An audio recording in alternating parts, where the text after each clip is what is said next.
ಮಂಡೆ ಮಾಸಿದೊಡೆ ಮಜ್ಜನವ ಮಾಡುವ, ವಸ್ತ್ರ ಮಾಸಿದಡೆ ಮಡಿವಾಳನಿಗೆ ಕುಕ್ಕುವ, ಮನದ ಮೈಲಿಗೆಯ ತೊಳೆಯಬೇಕಾದಡೆ ಕೂಡಲ ಚನ್ನ ಸಂಘಯನ ಶರಣರ ಅನುಭವ ಮಾಡುವುದು.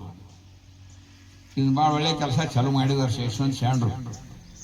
ಏನು ಮಾಡ್ಬೇಕ್ರಪ್ಪ, ಹೊಟ್ಟಿಗೆ ಅನ್ನ ಹೆಂಗೆ ಕೊಡ್ತೀವೋ, ಪ್ರಸಾದ ಕೊಡ್ತೀವೋ, ನೆತ್ತಿಗೂ ಪ್ರಸಾದ ಬೇಕಲ್ಲ. ಆ ನೆತ್ತಿಗೆ ಪ್ರಸಾದ ಕೊಡುವಂಥ ಕೆಲಸವನ್ನು ಮಾಡ್ಬೇಕಂದ್ರೆ ನಾವು ಸತ್ಸಂಗ ನಡೆಸ್ಬೇಕು, ಇಂಥ ಅನುಭವ ಗೋಷ್ಠಿಗಳನ್ನು ನಡೆಸ್ಬೇಕು. ಆ ಒಂದು ನಿಟ್ಟಿನಿಂದ ಏನಾಗುತ್ತಂದ್ರೆ ನಾವು ವಿಚಾರಗಳನ್ನು ತಿಳ್ಕೊಳ್ಳಿಕ್ಕೆ ಸಾಧ್ಯ ಆಗುತ್ತೆ, ಅವುಗಳನ್ನ ಆಚರಣೆ ಮಾಡ್ಲಿಕ್ಕೆ ಸಾಧ್ಯ ಆಗುತ್ತೆ, ಮತ್ತು ಅವುಗಳನ್ನ ಅನುಭವಿಸ್ಲಿಕ್ಕೆ ನಮಗೆ ಸಾಧ್ಯ ಆಗುತ್ತೆ. ಇಂದಿನ ವಚನ, ಸಂಘದಿಂದಲ್ಲದೆ ಅಗ್ನಿ ಹುಟ್ಟದು, ಸಂಘದಿಂದಲ್ಲದೆ ಬೀಜ ಮೊಳೆಯದು, ಸಂಘದಿಂದಲ್ಲದೆ ಹೂವು ಅರಳದು. ಚನ್ನಮಲ್ಲಿಕಾರ್ಜುನಯ್ಯ, ನಿಮ್ಮ ಅನುಭಾವಿಗಳ ಸಂಘದಿಂದ ನಾನು ಪರಮ ಸುಖಿಯಾದೆನಯ್ಯ ಅಂತ ಅಕ್ಕಮಾದಿ ತಾಯಿ ಹೇಳ್ತಾರೆ. ಈ 4 ಸಾಲಿನ ವಚನದಲ್ಲಿ ಅದನ್ನು ಉಪಮೇಯಗಳನ್ನು ಕೊಡ್ತಾರೆ. ಪ್ರಕೃತಿಯಲ್ಲೇ ನಿಸರ್ಗದ ಒಂದು ಉದಾಹರಣೆಯನ್ನ ಅಕ್ಕಮಾದಿಯವರು ಕೊಡ್ತಾರೆ.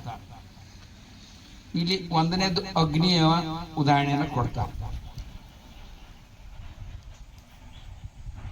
ಶಿವಾನುಭವ ಗೋಷ್ಠಿ ಅಥವಾ ಅನುಭವ ಗೋಷ್ಠಿ, ಸತ್ಸಂಗ, ಇವುಗಳಿಂದ ಏನಾಗುತ್ತಂದ್ರೆ, ಅಗ್ನಿ ಅಂತಂದ್ರೆ ಜ್ಯೋತಿ, ಅದನ್ನ ಜ್ಞಾನಕ್ಕೆ ನಾವು ಸಂಕೇತವಾಗಿ ಬಳಸ್ತೀವಿ. ಇಂತಹ ಗೋಷ್ಠಿಯಿಂದ ಜ್ಞಾನ ಜ್ಯೋತಿ ಬೆಳಗುತ್ತೈತಿ ಅನ್ನುವಂಥದ್ದು 1ನೇ ಸಾಲಿನ ಒಂದು ಸರಳ ಅರ್ಥ. 2ನೇದ್ದು ಬೀಜ ಮಳೆ ದೂರದು ಅಂದ್ರೆ ಮಣ್ಣು ನೀರಿನ ಸಂಘದಿಂದ ಬೀಜ ಮೊಳಕೆ ಹೊಡಕ್ ಸಾಧ್ಯ ಆಗುತ್ತೆ. ಭೂಮಿ ಹದ ಮಾಡ್ತೀವಿ, ಹದ ಮಾಡಿದ ಮ್ಯಾಗ ಬೀಜ ಊರಕ್ಕಿಂತ ಮೊದಲು ಅದಕ್ಕೆ ಗೊಬ್ಬರ ಹಾಕ್ತೀವಿ, ನೀರು ಹಾಕ್ತೀವಿ, ಅದನ್ನ ಹದ ಮಾಡ್ತೀವಿ. ಇದನ್ನ ಎದಕ್ಕೆ ಉಪಯೋಗ ಮಾಡಿದಾರ, ಬೀಜ ಮೊಳಕೆ ಹಿಡಿಯುವ ಎದಕ್ಕಂದ್ರೆ ನಾವು ಬೀಜವಾಗಿ ಮರವಾಗುವವರೆಗೂ ಬೆಳೆಯುವಂತಹ ಒಂದು ನಿಟ್ಟಿನಲ್ಲಿ ನಾವು ನಮ್ಮನ್ನ ನಾವು ಅರಿತುಕೊಂಡು ಹೋಗುವಂತ ನಿಟ್ಟಿನಲ್ಲಿ ಕೆಲಸ ಮಾಡಬೇಕನ್ನುವಂಥದ್ದು ಅರ್ಥವನ್ನು ಇದೆ ಹೇಳಿಕೊಡ್ತೀವಿ. ಇನ್ನು ಹೂವು ಅರಳುತ್ತದೆ ಅಂತ ಹೇಳ್ತಾರೆ ಅಮ್ಮ. ಈ ಹೂ ಅದಕ್ಕ ನೀವು ಕೆಲವೊಂದು ನೀವು ನೀರು ಹಾಕಿದ್ರು ಅಷ್ಟೇ, ತಾವು ಬಾಡಿ ಊಟ ತಗೊಂಡು ಹೋಗ್ತಾನೆ. ಈ ಹೂವು ಅರಳುವುದು ನಿಸರ್ಗ ಗುಣಧರ್ಮ.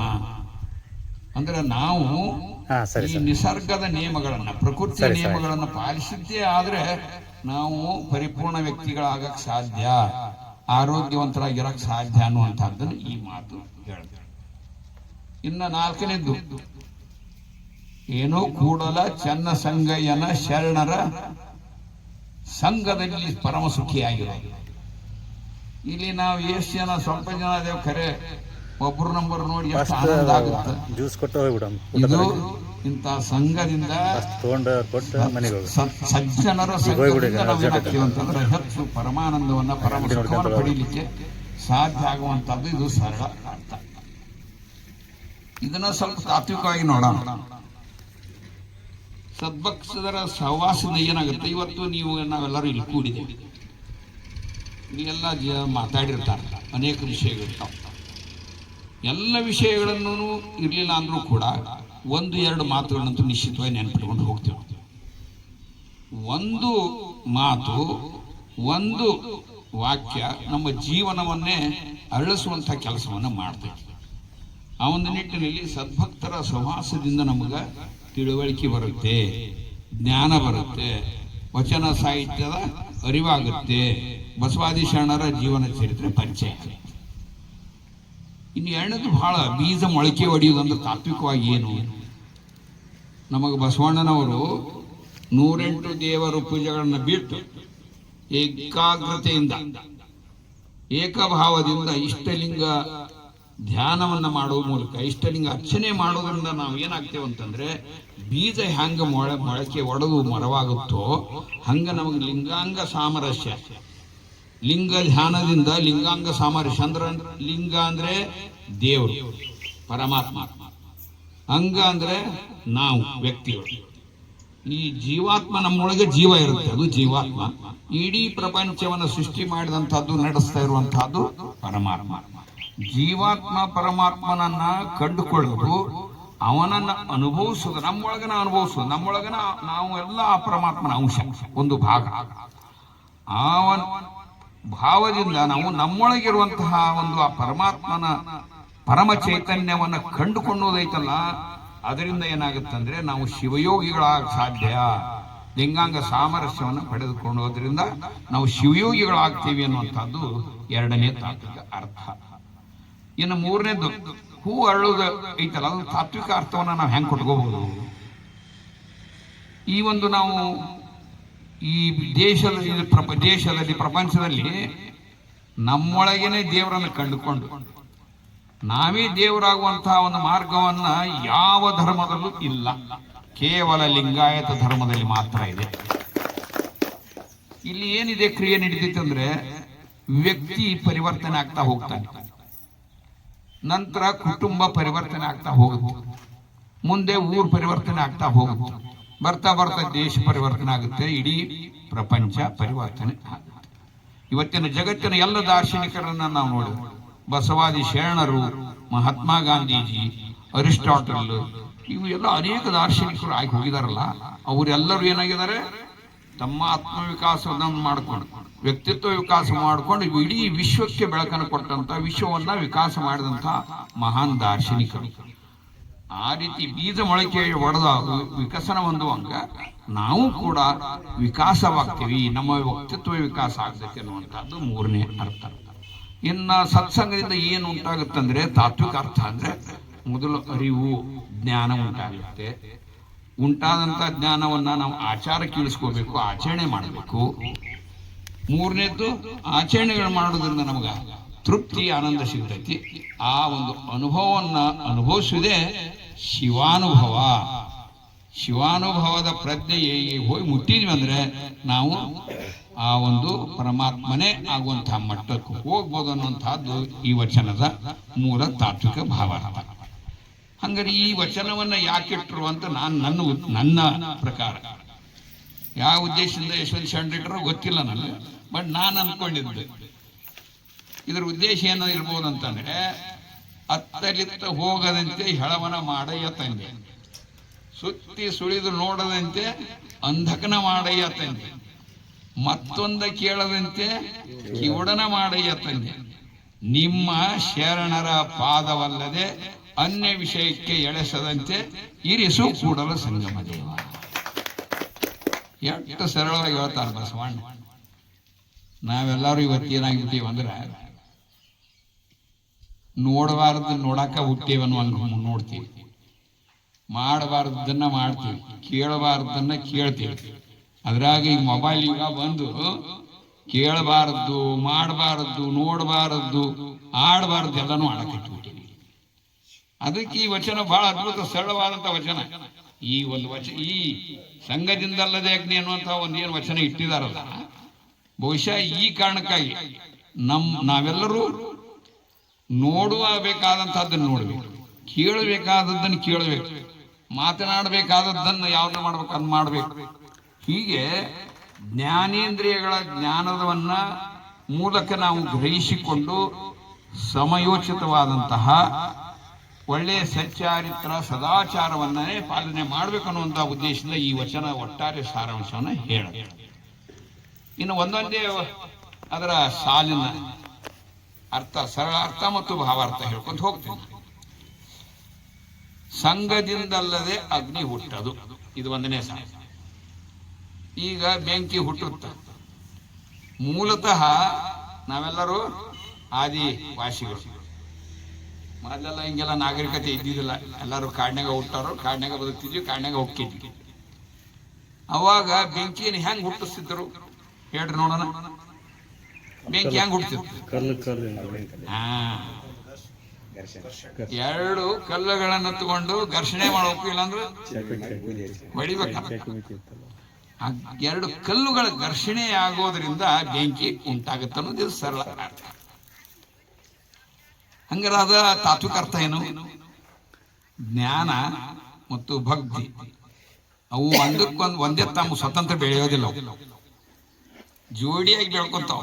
ಎರಡು ಕಲ್ಲು ಸೇರ್ಕೊಂಡು ಹ್ಯಾಂಗ ಬೆಂಕಿ ಬೆಳೆಯುತ್ತೋ ಹಂಗ ಜ್ಞಾನ ಮತ್ತು ಭಕ್ತಿ ಅನ್ನುವಂಥದ್ದು ಏನಾಗುತ್ತೆ ಅಂದ್ರೆ ಈ ಸತ್ಸಂಗ ಮಾಡುವ ಮೂಲಕ ಅವು ಎರಡು ಜೋಡಿಯಾಗಿ ಬೆಳ್ಕೊಂಡು ಹೋಗ್ತಾವು ಅನ್ನುವಂಥ ಇದು ತಾತ್ವಿಕ ಅರ್ಥ.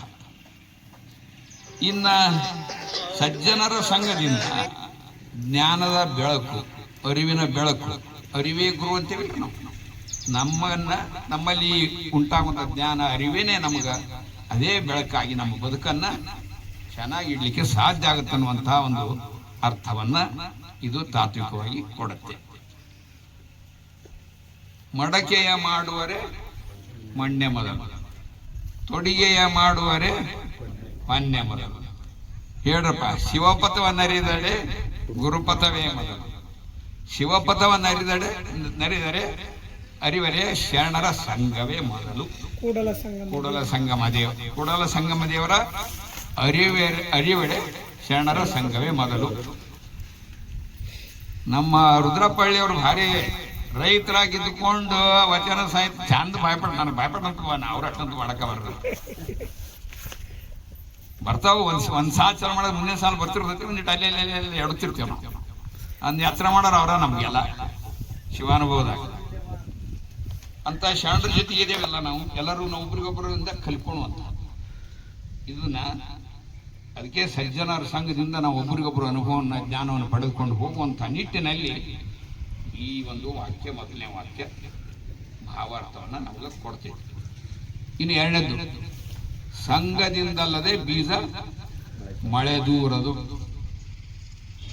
ಈಗ ಅಲ್ಲಿ ಹೇಳ್ಬಿಡಿ, ಬೀಜ ಬೆಳಿಬೇಕಾದ್ರೆ ಏನ್ ಮಾಡ್ತೀರಿ ನೀವು ಅನ್ನೋದು, ಭೂಮಿ ಹದ ಮಾಡ್ತೀರಿ, ನೀರು ಗೊಬ್ಬರ ಹಾಕಿ. ಮರಕ್ಕೆ ಬೇರು ಬಾಯಿ ಎಂದು ತಳಕ್ಕೆ ನೀರಿರದಡೆ ಮೇಲೆ ಪಲ್ಲವಿಸಿತ್ತು ನೋಡ ಕೂಡಲ ಸಂಗಮ ದೇವ ಅಂತ ಒಂದು ವಚನ. ಅದು ಬಹಳ ದೊಡ್ಡ 4-5 ವಚನ ಒಂದೇ ಸಾಲ ನಾನು ಹೇಳ್ತೀನಿ ನೋಡ್ರಿ. ಮರಕ್ಕೆ ಬೇರು ಬಾಯಿ ಎಂದು ಕೆಳಗೆ ನೀರೆರೆದರೆ ಮೇಲೆ ಪಲ್ಲವಿಸಿತ್ತು ನೋಡ. ಇವತ್ತು ಈ ಮರ ಬೆಳಿಬೇಕಾದ್ರ ಮ್ಯಾಲಿನಿಂದ ಮಳೆ ಸುರಿದು ತಂಪು ಮಾಡತೈತಿ ನಿಜ. ಆದ್ರೆ ಎಷ್ಟೇ ಮಳೆ ಆದ್ರೂ ಸದ್ಯಕ್ಕೆ ಅದು ಬೇರಿಗೆ ಹೋಗ್ಲಾರ್ದಂತ ಪರಿಸ್ಥಿತಿ ಇತ್ತಂದ್ರೆ ಆ ಮರ ಬೆಳೆಯಕ್ ಸಾಧ್ಯ. ನಾವು ಏನ್ ಮಾಡ್ಬೇಕಪ್ಪ ಅಂದ್ರೆ ನೀರು ಪೋಷಕಾಂಶಗಳನ್ನ ಬೇರಿ ಮುಟ್ಟಿಸ್ಬೇಕು. ಬೇರಿ ಎಷ್ಟೆಷ್ಟು ಮುಟ್ಟಿಸ್ತೇವೋ ಅಷ್ಟಷ್ಟು ಹುಲಸಾಗಿ ಆ ಮರ ಬೆಳೆಯುತ್ತೆ. ನೋಡ್ರಿ, ಸೃಷ್ಟಿಯ ನಿಯಮಗಳನ್ನ ಹೆಂಗ್ ಬಳಕೆ ಮಾಡಿಕೊಂಡು ಶರಣರು ನಮಗೆ ತಿಳಿಸಿಕೊಡ್ತಾರೆ. ಆ ಒಂದು ನಿಟ್ಟಿನಲ್ಲಿ ಈ ಒಂದು ಎರಡನೇ ಸಾಲು ನಮಗ ಮಾರ್ಗದರ್ಶನವನ್ನ ಮಾಡುತ್ತೆ. ಮೂರನೇದು, ಹೂ ಅರಳೋದು. ವಚನ ಸರಳ ಇಟ್ಟಾರ, ಇದನ್ನು 2 ನಿಮಿಷ ಮುಗಿಸ್ಬೇಕಾಗಿತ್ತು. 2 ನಿಮಿಷ ಮುಗಿಸ್ಬೇಕಾಗಿತ್ತು ವಚನ, ಹೆಚ್ಚು ಸಮಯ ಬೇಕಾಗಿಲ್ಲ ಇದಕ್ಕೆ. ಆದ್ರೆ ನಾನು ಮಾತಾಡಕ್ಕೆ ಹೇಳ್ಯಾರ ಒಂದು ಸ್ವಲ್ಪ ಹೊತ್ತು ಮಾತಾಡೋದು ಹೆಚ್ಚಿಗೆ, ಅದಕ್ಕೊಂದಿಟ್ಟು ವಿಷಯವನ್ನ ಜೋಡಿಸಾಕೆ. ಒಂದು ಷಣ್ಮುಖ ಸ್ವಾಮಿಗಳು ಬಹಳ ಚೆನ್ನಾಗಿ ಒಳ್ಳೆ ವಚನ ಹೇಳ್ತಾರೆ. ನಿಮ್ಮ ಶರಣರ ಸಚ್ಚಾರಿತ್ರದ ಘನ ಮಹಿಮೆಯ ಕೇಳುವಲ್ಲಿ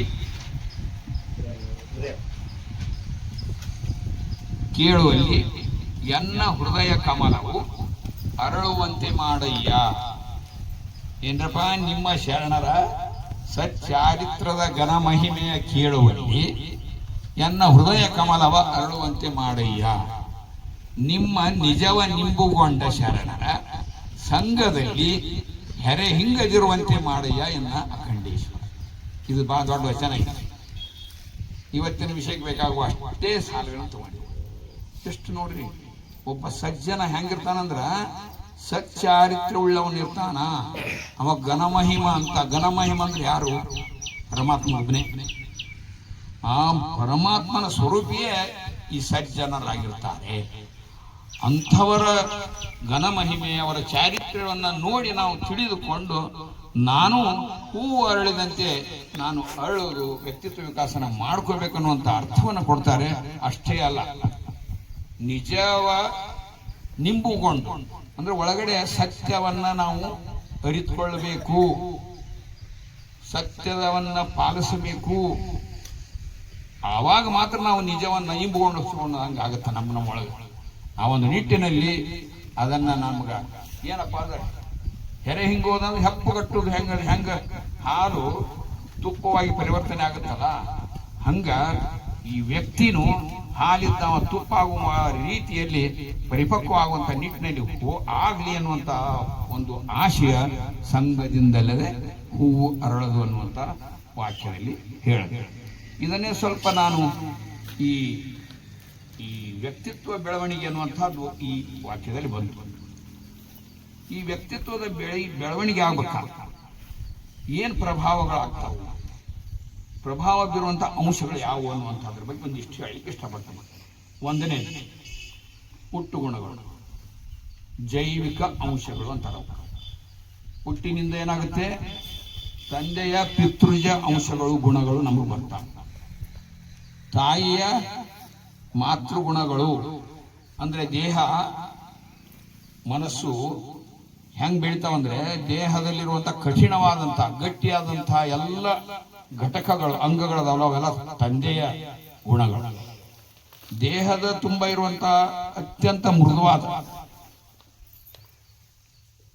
ಕೋಮಲವಾದಂತಹ ಅಂಗಾಂಗಗಳು ಯಾವುದೋ ಅವೆಲ್ಲ ತಾಯಿಯ ಗುಣದಿಂದ ಬಂದಿರ್ತಾವ. ಆ ಒಂದು ನಿಟ್ಟಿನಲ್ಲಿ ಅನುವಂಶಿಕ ಪ್ರಭಾವನೂ ಇರ್ತದೆ ನಮಗೆ.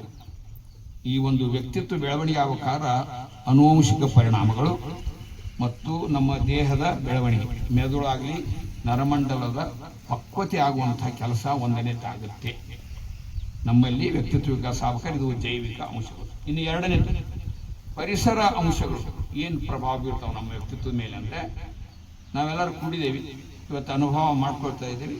ಒಬ್ಬರಿಂದ ಒಬ್ಬರಿಗೆ ಅನುಭವವನ್ನು ಪಡೆದುಕೊಂಡು ಇತರರೊಂದಿಗೆ ಮತ್ತೊಂದು ಹಂಚ್ಕೊಳ್ಳೋದು. ಸುಮ್ಮನೆ ನಾ ತಿಳಿದು ನಾನು ಶೇಣೆ ಆದ್ರೂ ಉಪಯೋಗಿಲ್ಲ. ಕಾಯಕ ದಾಸೋಹ ತತ್ವನ ಹೆಂಗೆ ಕೊಟ್ಟಿದ್ದಾರೆ ಬಸವಣ್ಣವರು, ನಾನೊಬ್ಬನ ಸತ್ಯ ಶುದ್ಧ ಕಾಯಕ ಮಾಡಿ ಶ್ರೀಮಂತ ಆಗಿಬಿಟ್ರೆ ಸಾಲದು.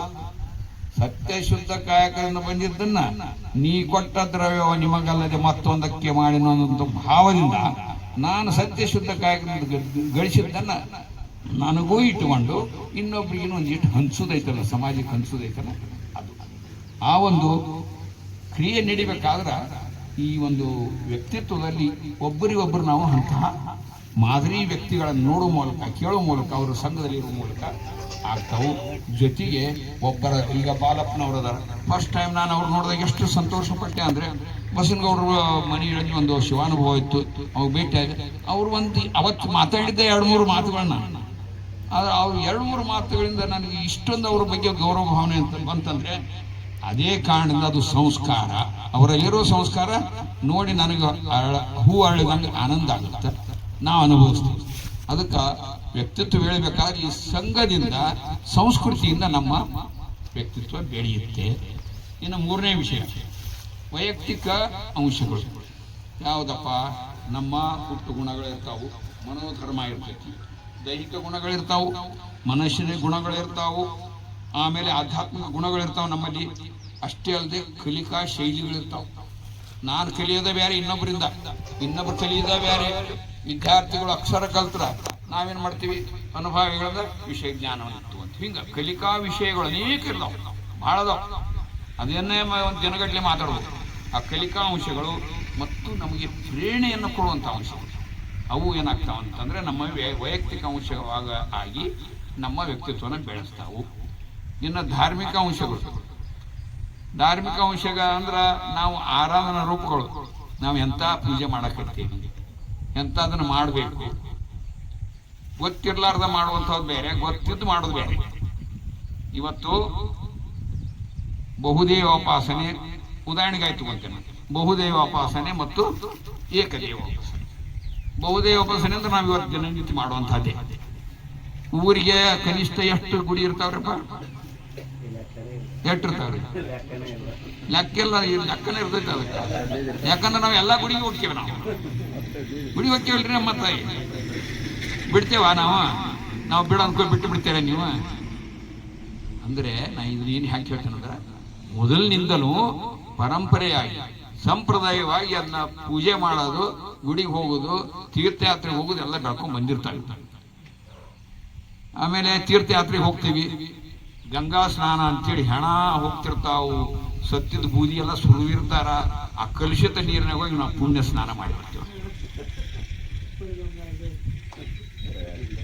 ಗಂಗಾ ನೀರಿನ ಒಂದು ಇವು ಸಿಗ್ತಾವ ತುಡಿಕೆಗಳು, ತಾಮ್ರದ್ದು, ಅದನ್ನ ತಂದು ವರ್ಷಾಂಗಟ್ಲೆ ಇಡ್ತೀವಿ. ಅದಕ್ಕೆ ಇಡ್ತೀವಿ ಗೊತ್ತಿಲ್ಲ, ಅಂತಿಮ ಕ್ಷಣದಲ್ಲಿ ಪ್ರಾಣ ಹೋಗುವಂತ ಸಂದರ್ಭದಲ್ಲಿ ಬಾಯಾಗ ನೀರು ಬಿಡ್ಬೇಕ. ಯಾಕೆ ಮನೆ ನೀರು ಬಿಟ್ರೆ ಅವ ಪಾಪ ಆನಂದ ಆಗುದಿಲ್ಲ ಅವನಿಗೆ. ವರ್ಷಾಂಗಟ್ಲೆ ಇಟ್ಟಾಗ ನೀರು ಕೆಟ್ಟು ಹಾಳಾಗೋಗ್ಬಿಡ್ತೈತೆ. ಅದನ್ನ ಹಾಕ್ತೀವಿ. ಎಲ್ಲ ಅಂದ್ರೆ ಏನು? ಕಂದಾಚಾರಗಳು, ಮೂಢನಂಬಿಕೆಗಳು. ನಾವು ನೀರ ಕಂಡಲ್ಲಿ ಮುಳುಗುವರಯ್ಯ, ಮರವ ಕಂಡಲ್ಲಿ ಸುತ್ತುವರಯ್ಯ, ಬತ್ತುವ ಜಲವ ಒಣಗುವ ಮರವ ನೆಚ್ಚಿದ ನಿಮ್ಮ ನೆತ್ತ ಬಲರು ಕೂಡಲು ಸಂಗಮನೆ. ನಾವು ಯಾರನ್ನ ನಂಬಕಂಗಾರ? ನೀವಂತೀರಿ, ನೀವು ಪ್ರಶ್ನೆ ಮಾಡ್ಬೋದು ಅಲ್ರಿ, ನೀವು ಇಷ್ಟೆಲ್ಲ ಹೇಳ್ತೀರಿ, ಮತ್ತು ಹನುಮಪ್ಪನ ಹೆಂಗೆ ಬಿಡೋದು ಪೂಜೆ, ನಾವು ಗಣಪನ ಪೂಜೆ ಬಿಡೋದು ಹೆಂಗ, ದುರ್ಗಮ್ಮ ಅಮ್ಮವ ಗ್ರಾಮ ದೇವತನ ಪೂಜೆ ಬಿಡೋದು ಹೆಂಗ? ಅದಕ್ಕೇನು ತೊಂದರೆ ಇಲ್ಲ. ಬಹಳ ಸರಳವಾದಂಥ ಒಂದು ನಾವು ಕಲಿಕೆಯನ್ನ ಮಾಡಬೇಕು. ಏನು ದೇವರು ಅಂದ್ರೆ ಏನು ಅನ್ನು ಸರಿಯಾಗಿ ಅರ್ಥ ಮಾಡ್ಕೊಳ್ಬೇಕು. ಎಲ್ಲಿವರೆಗೂ ದೇವರಂತ ನಾವು ತಿಳ್ಕೊಂಡಿಲ್ಲೋ ಅಲ್ಲಿವರೆಗೂ ಇದನ್ನೇ ಪೂಜೆ ಮಾಡ್ತೀವಿ. ದೇವ್ರಿಗೆ ಏನ್ ಮಾಡ್ತೇವ್ರಿ ನಾವು? ಕಲ್ಲಿಗೆ ನೀರು ಹಾಕ್ತೇವಿ, ಕಲ್ಲಿಗೆ ನೈವೇದ್ಯ ಹಿಡಿತೇವಿ. ಎಂದರ ಉಂಡೈತೇನ್ ಬೇ ಹೊತ್ತಾಯಿ ಅವನ ಹೆಸರಿನಾಗ, ಕಲ್ಲಿನ ದೇವ್ರ ಹೆಸರಿನ ನಾವು ಉಣ್ಣುದಲ್ಲ. ಹಂಗಾರೆ ಭಾವದೊಳಗೆ ಇರುವಂತ ನಮ್ಮೊಳಗೆ ದೇವರಿಗೆ ನಾವು ಉಣ್ಣುವಂತ ಆಹಾರವನ್ನ ಆ ಲಿಂಗಕ್ಕೆ ಅರ್ಪಿಸಿಕೊಂಡು, ಲಿಂಗ ಅಂದ್ರೆ ದೇವರಿಗೆ ಅರ್ಪಿಸುವುದಂತ, ಅರ್ಪಿಸ್ಕೊಂಡ್ಬಿಟ್ರೆ ಪ್ರಸಾದ ಭಾವ ಮುಗಿದೈತಿ. ಅಂದ್ರೆ ಪ್ರಸಾದವಾಗಿ ಪರಿವರ್ತನೆ ಮಾಡ್ಕೊಂಡು ಬಿಟ್ರೆ ಮುಗಿದತ್ತು. ಎಲ್ಲ ದೇವರ ಗುಣಗಳೆಲ್ಲ ನಿಮ್ಮ ಹತ್ರ ಬಂದ್ಬಿಡ್ತಾವ. ಒಂದನೇದ್ದು ದೇವರ ಸರಿಯಾದ ಪರಿಕಲ್ಪನೆ ಇರಬೇಕು. ಎರಡನೇದ್ದು ಇಡೀ ಸೃಷ್ಟಿ ಪ್ರಕೃತಿ ಹ್ಯಾಂಗ್ ಹುಟ್ಟಿದೆ, ನಾನು ಹ್ಯಾಂಗ್ ಹುಟ್ಟಿದೆ, ನಾನು ಯಾರು, ನಾನು ಎಲ್ಲಿಂದ ಬಂದೆ, ನಾನು ಎಲ್ಲಿಗೆ ಹೋಗ್ತೀನಿ. ಈ ಮೂರು ಪ್ರಶ್ನೆಗಳಿಗೆ ಉತ್ತರ ಕಂಡ್ಕೊಂಡ್ಬಿಟ್ರಿ ಅಂದ್ರೆ ಯಾ ದೇವ್ರನ್ನ ಪೂಜೆ ಮಾಡೋದಿಲ್ಲ, ನಿಮ್ಮ ಒಳಗಿನ ದೇವ್ರನ್ನ ಮಾತ್ರ ಪೂಜೆ ಮಾಡ್ತೀನಿ. ಆ ಒಂದು ನಿಟ್ಟಿನಲ್ಲಿ ಇವೆಲ್ಲ ಆಧ್ಯಾತ್ಮಿಕ ಅಂಶಗಳು.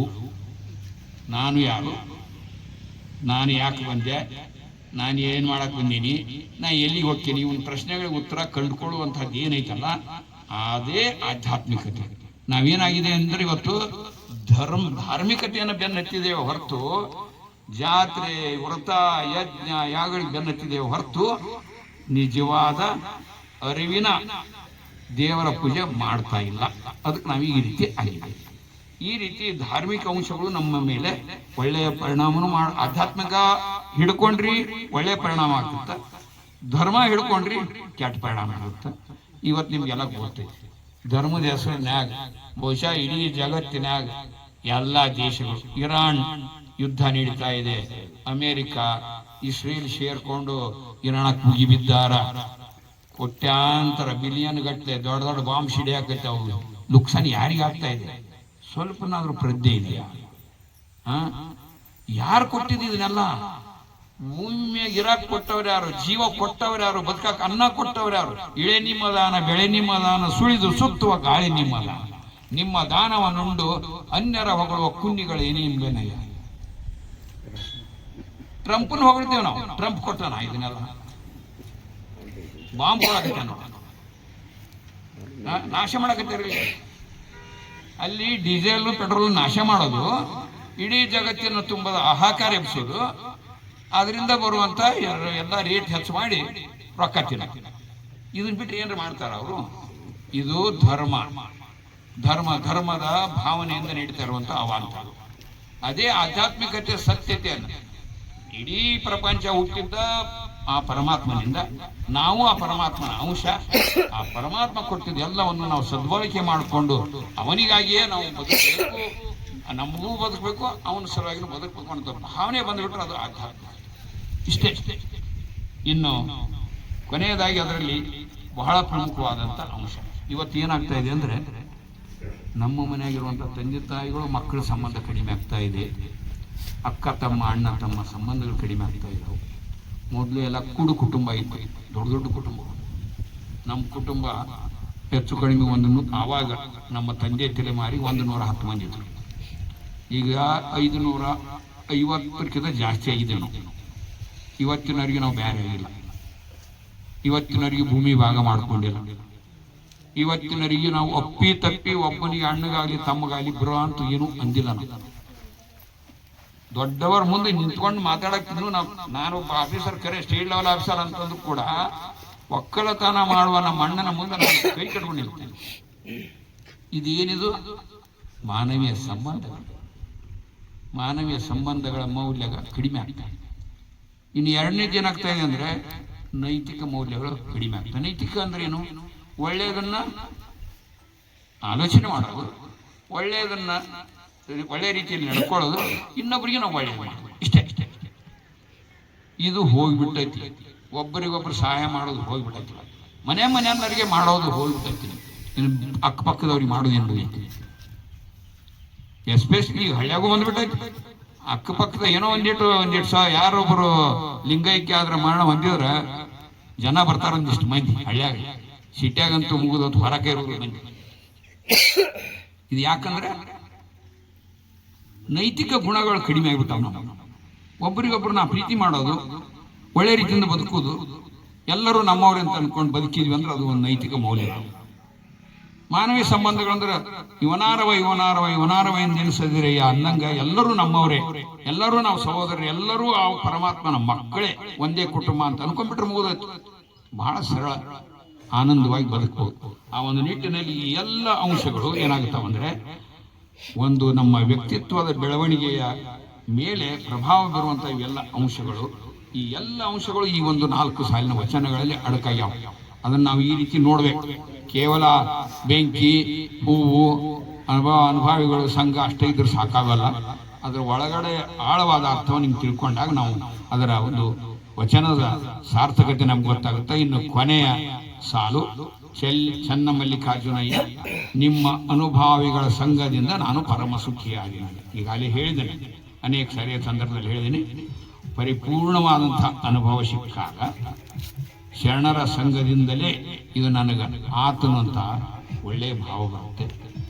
ಆತ್ಮಾನುಭವ ಅಂದ್ರೆ ಒಬ್ಬರಿಂದ ಒಬ್ರಿಗೆ ಆನಂದ ಪಡೋದ್ರಿಂದ ಏನಾಗುತ್ತೆ ಅಂದ್ರೆ ಆ ಪರಮ ಸುಖ. ಅಂದ್ರೆ ಈ ಒಬ್ಬನೇ ಆನಂದ ಪಡೋದು ಸ್ವಲ್ಪ ಸುಖ, ಆದರೆ ನಾವು ಅನೇಕರಿಗೆ ಸೇರ್ಕೊಂಡು ಒಂದು ಒಳ್ಳೆಯ ಸಂತೋಷ ಸಂಗತಿಯನ್ನು ಕೂಡಿ ಮಾತಾಡೋದು, ಕೂಡಿ ಅನುಭವ ಮಾಡೋದ್ರಿಂದ ಏನಾಗುತ್ತೆ ಅಂದ್ರೆ ಒಂದು ಆನಂದವೇ ಆನಂದ. ಒಬ್ಬರು ಇಬ್ಬರು ಕೂಡಿದ್ರೆ ಸ್ವಲ್ಪ ಆನಂದ, 3-4 ಮಂದಿ ಕೂಡಿದ್ರೆ ಜಾಸ್ತಿ ಆನಂದ, 100 ಮಂದಿ ಕೂಡಿದ್ರೆ ಇನ್ನೂ ಆನಂದ. ಹಿಂಗ ಈ ಶರಣರ ಸತ್ಸಂಗದಿಂದ ಎಲ್ಲರೂ ನಾವು ಕೂಡಿ ಬದುಕಿದಾಗ ಪರಮವಾದ ಸುಖ, ಶ್ರೇಷ್ಠವಾದ ಉನ್ನತವಾದ ಸುಖವನ್ನು ನಾವು ಅನುಭವಿಸಲಿಕ್ಕೆ ಸಾಧ್ಯ ಅನ್ನುವಂಥ ಮಾತನ್ನು ಹೇಳ್ತಾ, ಇನ್ನು ಕೊನೆಯದಾಗಿ ಇಲ್ಲಿ ಅಗ್ನಿ, ಬೀಜ, ಹೂವು ಮತ್ತು ಅನುಭಾವಿಗಳು ಈ 4 ಶಬ್ದಗಳು. ಅದನ್ನು ಸ್ವಲ್ಪ ನಾನು ಈಗಾಗಲೇ ಕೆಲವು ವಿಷಯಗಳನ್ನ ಇದ್ರಾಗ ಹೇಳಿದ್ವಿ, ಅದನ್ನೇ ಇನ್ನೊಂದು ಸ್ವಲ್ಪ ವ್ಯವಸ್ಥಿತವಾಗಿ ತಾತ್ವಿಕವಾಗಿ ಹೇಳ್ತೇನೆ. ಒಂದನೇದು ಅಗ್ನಿ ಅಂದರೆ ಈಗ ನೇರವಾಗಿ ಹೇಳ್ತೇನೆ. ನಾನು ಬಿಡಿಸಿ ಹೇಳ್ಕೊಂತ ಬಂದೆ, ಈಗ ನಾನು ನೇರವಾಗಿ ನೀವು ನೆನ್ಪಿಟ್ಕೋಬೇಕು. ಅಗ್ನಿ ಅಂದ್ರೇನು? ಜ್ಯೋತಿ ಅಂದ್ರೇನು? ಜ್ಞಾನ. ಜ್ಞಾನದ ಬಲದಿಂದ ಅಜ್ಞಾನದ ಕೇಡು ಅಂತ ಹೇಳ್ತೇವಿಲ್ಲ ನಾವು. ಹಂಗೆ ಜ್ಞಾನ ಇದು ಏನಪ್ಪಾ ಅಂದ್ರೆ, ನಾನು ನನ್ನನ್ನ ಹೇಗೆ ನೋಡ್ತೀನಿ ಅನ್ನುವಂಥ ಪರಿಕಲ್ಪನೆ. ನಾನು ನನ್ನನ್ನ ಯಾವ ರೀತಿ ನೋಡ್ಕೋಬೇಕು, ನನ್ನ ಗುಣಗಳನ್ನ, ನನ್ನಲ್ಲಿರುವ ಲಕ್ಷಣಗಳನ್ನ, ನನ್ನಲ್ಲಿರುವ ಶಕ್ತಿ ಸಾಮರ್ಥ್ಯಗಳನ್ನ ಗುರುತಿಸಿಕೊಳ್ಳುವಂಥ ಸ್ಥಿತಿ ಏನೈತಲ್ಲ, ಇದು ಒಂದನೇದ್ದು ಜ್ಞಾನ ಸ್ಥಿತಿ. ಎರಡನೇದ್ದು ಬೀಜ ಅಂದ್ರೇನು? ಒಂದನೇದ್ದು ಸ್ವಯಂ ಚಿತ್ರಣ, ಎರಡನೇದ್ದು ಸ್ವಯಂ ಪರಿಕಲ್ಪನೆ. ಅದು ಹೆಂಗ? ನಾನು ಏನು ಎಂದು ಭಾವಿಸುತ್ತೇನೆ. ಒಂದನೇದ್ದು ಏನು ಪ್ರಶ್ನೆ? ನಾನು ನನ್ನನ್ನು ಹೇಗೆ ನೋಡುತ್ತೇನೆ ಒಂದನೇದ್ದು. ಎರಡನೇದ್ದು ಏನಪ್ಪಾ ಅಂದ್ರೆ, ನಾನು ಏನು ಎಂದು ಭಾವಿಸುತ್ತೇನೆ. ಇಲ್ಲೇನು ಬರ್ತೈತಿ? ನನ್ನ ನಂಬಿಕೆಗಳು ಬರ್ತಾವು, ಈಗ ಅನೇಕ ವಿಷಯಗಳನ್ನ ಹೇಳಿ ನಾವು ನಂಬಿಕೆಗಳು ಬರ್ತಾವು, ಕಲ್ಪನೆಗಳು ಬರ್ತಾವು, ನಮ್ಮ ಗ್ರಹಿಕೆಗಳು ಬರ್ತಾವು. ಇವೆಲ್ಲವುಗಳ ತಿಳುವಳಿಕೆ ಬರ್ತೈತಲ್ಲ, ಇದರಿಂದ ಏನಾಗುತ್ತೆ ನಮಗೆ ವಿಶಾಲ ಭಾವನೆ ಬೆಳೆಯುತ್ತೆ. ಮೂರನೇದಾಗಿ ಹೂ ಅಂದ್ರೆ ಸ್ವಾಭಿಮಾನದ ಸಂಕೇತ. ನಾನು ನನ್ನನ್ನು ಎಷ್ಟು ಗೌರವಿಸುತ್ತೇನೆ. ಒಂದು ಗಾದೆ ಮಾತೈತಿ ದಾರ್ಶನಿಕರು, ತನ್ನನ್ನು ತಾನು ಗೌರವಿಸಿದಡೆ ಸಕಲ ಜೀವರಾಶಿಯನ್ನ ಗೌರವಿಸಿದಂತೆ ಸಕಲ ಜೀವಾತ್ಮರಿಯ ಲೇಸನೆ ಬಯಸುವನೇ ಕುಲಜ. ನಮ್ಮ ಬಸವಾದಿ ಶರಣ ಹೇಳ್ತಾರೆ. ಹಂಗ ಈ ಸ್ವಾಭಿಮಾನ ಸಂಕೇತವಾಗಿ ನಾನು ಮೊದಲು ನನ್ನನ್ನು ಗೌರವಿಸಬೇಕು, ಇಲ್ಲಾಂದ್ರೆ ನಾವು ಇನ್ನೊಬ್ರು ಪ್ರೀತಿ ಮಾಡಕ್ ಸಾಧ್ಯ. ನಾನು ನನ್ನನ್ನು ಅಂತಂದ್ರೆ ಸ್ವಾರ್ಥ ಅಲ್ಲ. ಸ್ವಾಭಿಮಾನದಿಂದ ದುರಭಿಮಾನದಿಂದ ಪ್ರೀತಿ ಮಾಡಿದ್ರೆ ಮತ್ತೆ ಕೆಟ್ಟ. ಸ್ವಾಭಿಮಾನದಿಂದ ನನ್ನನ್ನು ನಾನು ಗೌರವಿಸಿಕೊಂಡು ಇದೇನಪ್ಪ ಅಂದ್ರೆ ನನ್ನ ಮೌಲ್ಯ ಎಷ್ಟೈತಿ, ನನ್ನ ಬೆಲೆ ಎಷ್ಟೈತಿ ಅನ್ನೋ ನಾನೇ ತಿಳ್ಕೊಳ್ಳುವಂತ ಸ್ಥಿತಿ. ಇನ್ನು ಕೊನೆಯದ್ದು ನಾಲ್ಕನೇದ್ದು, ನಾನು ನಿಜವಾಗಿಯೂ ಯಾರು ಅಂತ ಹೇಳ್ಬಿಟ್ಟೇನಿ. ನಾನು ಎಲ್ಲಿಂದ ಬಂದೆ, ನಾನು ಏನು ಮಾಡಕತ್ತೀನಿ, ನಾನು ಎಲ್ಲಿಗೆ ಹೋಗ್ತೀನಿ, ಇವನ್ ತಿಳ್ಕೊಂಡ್ಬಿಟ್ರೆ ಅಧ್ಯಾತ್ಮ ಅಂತ ಹೇಳಿ ನಾನು ಅದೇ ಅಂಶ. ಇದೇನಪ್ಪ ಅಂದ್ರೆ ನನ್ನನ್ನು ನಾನು ಗುರುತಿಸುವುದು. ನಾನು ನಿಜವಾಗಿ ಯಾರು ಅಂದ್ರೆ ಒಂದು ಪ್ರಜ್ಞೆ, ಅರಿವು. ನಾನು ಬರೀ ವ್ಯಕ್ತಿ ಅಲ್ಲ, ನಾನೊಂದು ಶಕ್ತಿ, ಆ ಪರಮಾತ್ಮನ ಶಕ್ತಿಯ ಒಂದು ಭಾಗ. ನಾನೊಂದು ಅರಿವು, ನಾನೊಂದು ಜ್ಞಾನ, ನಾನೊಂದು ಪ್ರಜ್ಞೆ ಅಂದಾಗ ಸಾಮಾನ್ಯವಾಗಿ ಹಳ್ಳಿ ಮಾತಾಡ್ತೀವಲ್ರಿ, ಅರುಗೇಡಿ ಅರಿವು ಇಟ್ಕೊಂಡು ಇರಕ್ಕೆ ಬರ್ತೈತಿ ನನಗಂತೀವಿ ಸಾಮಾನ್ಯ ಭಾಷೆ. ಆ ಅರಿವು ಅದು ಇದೆ. ಆ ಅರಿವಿನ ವ್ಯಕ್ತಿಗಳಾಗಿ ನಮ್ಮನ್ನು ನಾವು ಪಕ್ವ ಮಾಡ್ಕೊಳ್ಳುವಂತ ಈ ಸ್ಥಿತಿನೇ ಕೊನೆಯದ್ದು ನಾಲ್ಕನೇದ್ದು ಅನುಭಾವಿ ಸ್ಥಿತಿ ಅನ್ನುವಂಥ ಮಾತನ್ನು ಹೇಳ್ತಾ, ಇನ್ನು ಕೊನೆಯದಾಗಿದೆ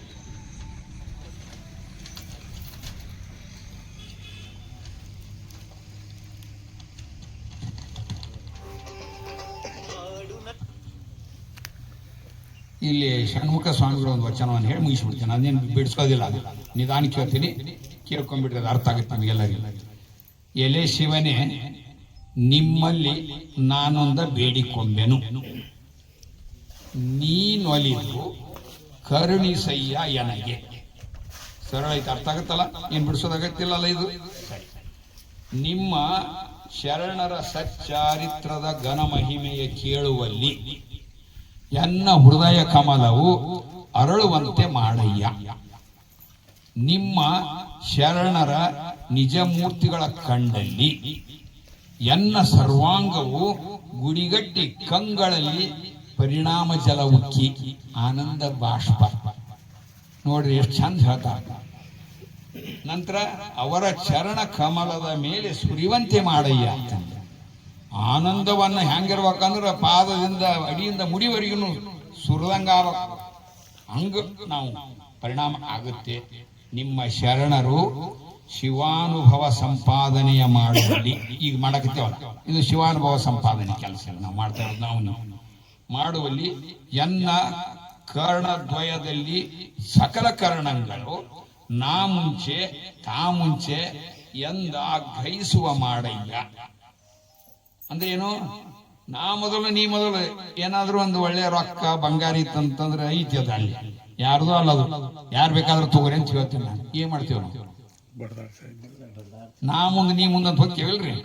ಹೆಚ್ಚು ಕಡಿಮೆ ಆದ್ರೆ ಕೊಳಪಟ್ಟಿ ಹಿಡಿದು ನುಯಿಸರ ಹೋಗ್ತೇವ ತಗೊಂಡಾಗ. ಹಂಗ ಎದಕ್ಕೆ ಹೋಗ್ಬೇಕಂತಾರಂದ್ರ ಅರಿವಿನ ಪಡ್ಕೊಳ್ಳೋ ಸಲ, ಜ್ಞಾನವನ್ನ ಪಡ್ಕೊಳ್ಳೋ ಸಲ, ದೇವರನ್ನ ಯಾರನ್ನು ಪಡ್ಕೊಳ್ಳೋ ಸಲುವಾಗಿ ಈ ರೀತಿ ವಾದಿ ಬೀದಿ ಮ್ಯಾಗ ಹೋಗ್ರಿ ಅಂತ ಅದನ್ನ ಹೇಳೋದು ಅರ್ಥ. ನಿಮ್ಮ ನಿಜವ ನಿಂಬುಗೊಂಡ ಶರಣರ ಸಂಘದಲ್ಲಿ ಸಜ್ಜನರ ತಗಲಿ ಬಿಡಿಸೇ ಬಿಡಲ್ಲ. ಇಂತಹ ಶರಣರ ಸಂಘದಲ್ಲಿ ಹೆರ ಹಿಂಗದಿರುವಂತೆ ಮಾಡಯ್ಯ ಎನ್ನ ಅಖಂಡೇಶ್ವರ. ಎಷ್ಟು ಸರಳವಾಗಿ ಐತಲ್ಲ. ಈ ಒಂದು ವಚನ ನಮ್ಗ 6-7 ವಚನಗಳನ್ನು ಕೊಡ್ತೀವಿ. ಬಹಳ ಒಳ್ಳೆ ಕೆಲಸ ಮಾಡಿದ್ದಾರೆ ಯಶವಂತ ಶರಣರ ವಚನವನ್ನು ಆರಿಸಿ. ಇನ್ನು ಕೊನೆಯದಾಗಿ ಇದರ ಸಂಘದ ಪರಿಣಾಮವನ್ನು 4 ಸಾಲನ್ನು ಹೇಳ್ತೀನಿ. 4 ಸಾಲನ್ನು ನೆನ್ಪಿಟ್ಕೊಂಡು ಹೋಗ್ಬಿಡೋಗ್ತೀನಿ. ಒಂದನೇದ್ದು ನಾವು ಭಕ್ತಿ ಗಟ್ಟಿ ಆಗುತ್ತೆ, ಭಕ್ತಿ ಗಟ್ಟಿ ಆಗುತ್ತೆ. ಎರಡನೇದ್ದು ಅಹಂಕಾರ ಕರಗುತ್ತೆ ನಮಗೆ, ನಾನು ಅನ್ನುವಂಥದ್ದು ಅಹಂಕಾರ ಹೋಗ್ಬಿಡ್ತೈತಿ. ಹಿಂಗೆಲ್ಲ ನಾವು ಕೂಡಿ ಮಾಡೋದು. ಮೂರನೇದ್ದು ಅನುಭವಕ್ಕೆ ದಾರಿ ಮಾಡಿಕೊಡ್ತೈತಿ. ನಾಲ್ಕನೇದ್ದು ಈ ಸತ್ಸಂಗದಿಂದ ಅರಿವು, ಆಚಾರ, ಅನುಭವ, ಕೊನೆಗೆ ನಿಜ ಲಿಂಗ ಐಕ್ಯ, ಲಿಂಗಾಂಗ ಸಾಮರಸ್ಯ. ನಾವು ಅದನ್ನು ಸಾಧಿಸ್ಕೊಳ್ಳಿಕ್ಕೆ ಸಾಧ್ಯ ಆಗುತ್ತೆ. ತನ್ನ ತಾನರಿದು ತಾನಾರೆಂದು ತಿಳಿದೊಡೆ ತಾನೇ ದೇವನೋಡ ಪ್ರಮಾಣ ಕೂಡಲು ಸಂಗಮ ದೇವನು ಅದಕ್ಕೆ ಸಾಧ್ಯ ಆಗುತ್ತೆ ಅಂತ ಹೇಳ್ತಾ ಈ ಒಂದು ಅವಕಾಶಕ್ಕಾಗಿ ಪೂಜ್ಯ ಯಶವಂತ ಶರಣರಲ್ಲೂ ಮತ್ತು ವೇದಿಕೆಯಲ್ಲಿರುವಂಥ ಎಲ್ಲ ಗಣ್ಯರಲ್ಲೂ ಇಲ್ಲಿ ನೆರೆದಿರುವಂಥ ಎಲ್ಲ ಶರಣ ತಂದೆ ತಾಯಿಗಳಿಗೆ ಕೃತಜ್ಞತೆಗಳನ್ನು ಸಲ್ಲಿಸುತ್ತಾ ನಿಮ್ಮ ಪಾದಗಳಿಗೆ ಶರಣು ಶರಣ.